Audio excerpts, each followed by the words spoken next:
And then I tried to escape in the night with the lorry.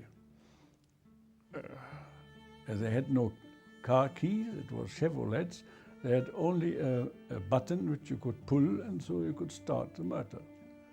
It was deep in the night, the motor had become cold, and when it suddenly gave ignition, the chaps were up out of their sleeping bags with a gun, come on.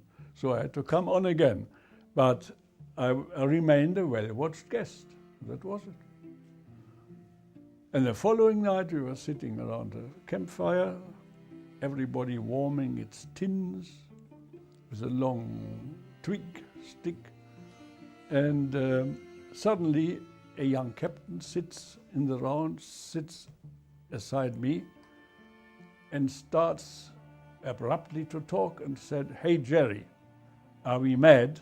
I've yet his word. I didn't know what he was up for. I didn't speak a word. He came closer and said, "Are we mad, I say, to fight each other here in this bloody desert?" I said, "Yeah, that's right." Then he said, "Don't you know, we together could have pocketed the world?" Well, the good British imperialists, together with the Germans, to do the work a bit. Why not? Yeah, then I said to him, but you see, Adolf Hitler had made so many suggestions to England. They were all turned down.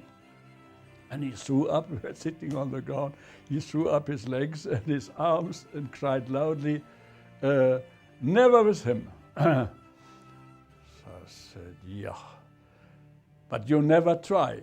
Make a try and you will find out how it functions. Do it." Fell silent, didn't say a word, stood up and went back into the dark to his company. But so was the sentiment of the Britishers then towards the Germans. At the end of the war, as I later knew, it was by propaganda, it had been turned away from that fair attitude.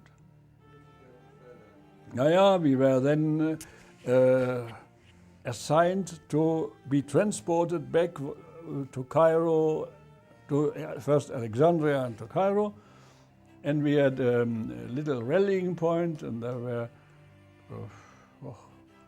12 captured officers we were, and some others. And it was dark, and it had rained, and it was, as I was told, it was immediately south of Tobruk. So we were already with that division gone so far. And while we were there, out of the dark came a man. He was a colored, or was a South African, or what. And he carried a bottle in his hand, and he wanted to go into our circle, to us, and give us a good drink. And cried in German a bit, "Mein Lieber, mein Mann, my dear, my man." And Britishers were holding him out, and so he circled with his bottle, himself a bit drunk. He was, "Mein Lieber, mein Mann, mein Lieber, mein Mann." And then he disappeared into the dark. And it didn't take long.